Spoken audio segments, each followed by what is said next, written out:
OKC. The Lakers are now down 2-0 to the Thunder as they come back home Saturday for Game 3. And so many attributes, James and Fish, and we talked a lot about them in the pregame show, make this OKC Thunder team a championship team.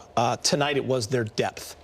The bench scored 48 points. They hit 9 threes. The Lakers were up 69-64 with just over 8 minutes left in the third quarter, playing some really good basketball. Shai Gilgeous-Alexander goes to the bench with 4 fouls.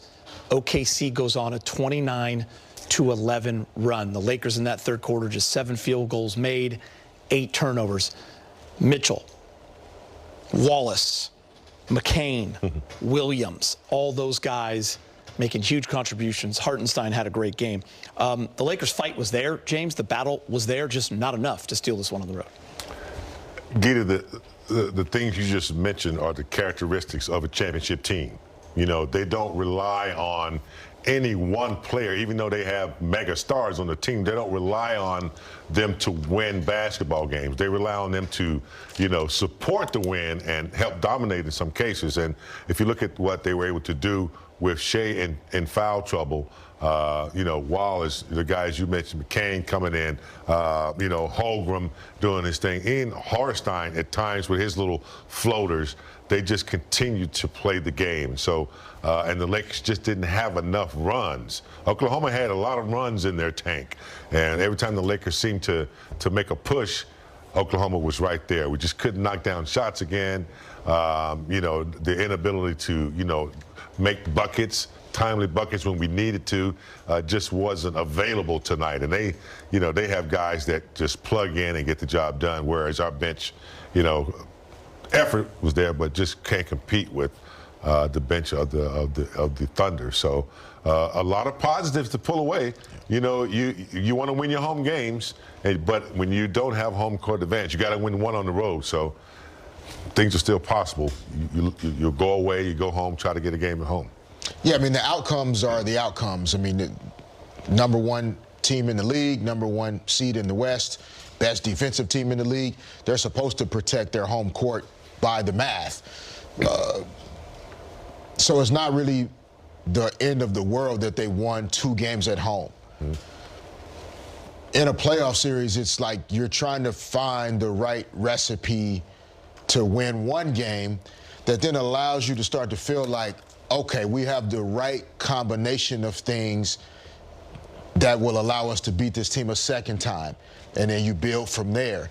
And so there were more things tonight that were moving towards a better recipe that you can hopefully bring back to LA as you prepare for Game 3. But the biggest piece of it is eliminating the unforced errors. There were some possessions tonight where just careless, a bad decision with the basketball, not just because of Oklahoma City's defensive pressure, but just a poor decision with the basketball that also led to points given up off of those turnovers. And those are ones you just can't have. I mean, you're playing the champ.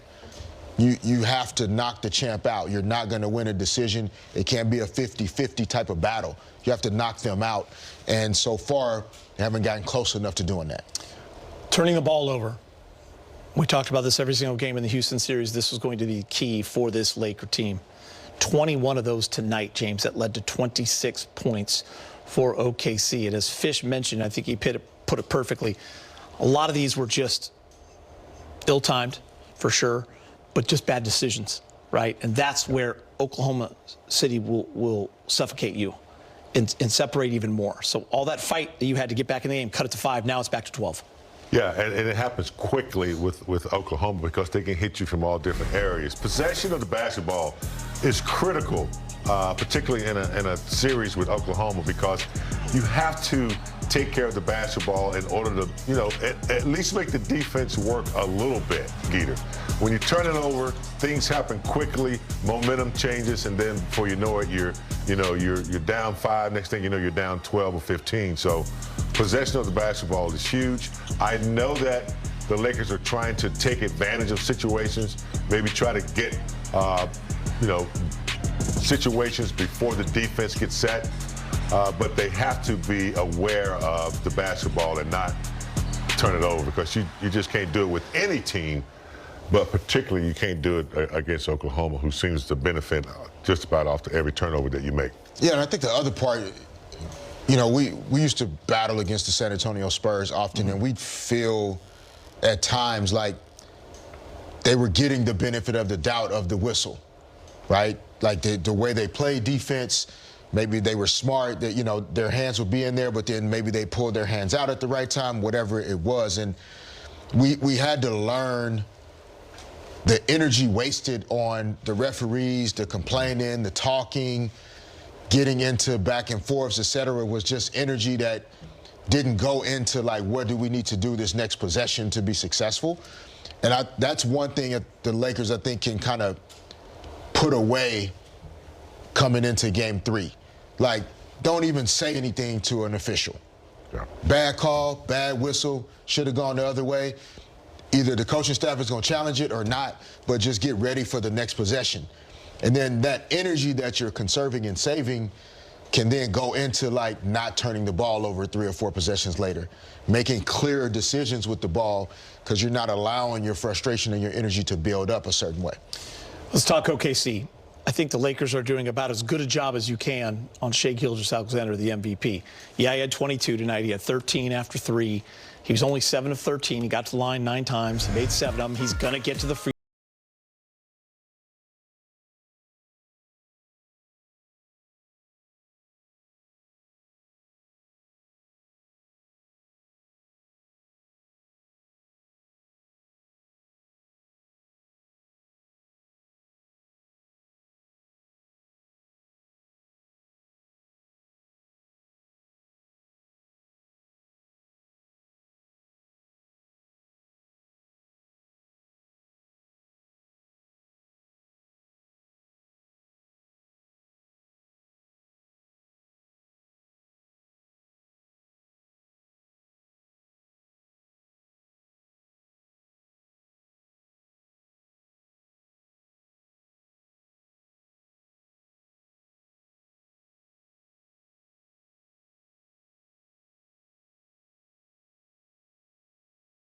Better start looking like, okay? You better start looking at the variety, not depending on one player.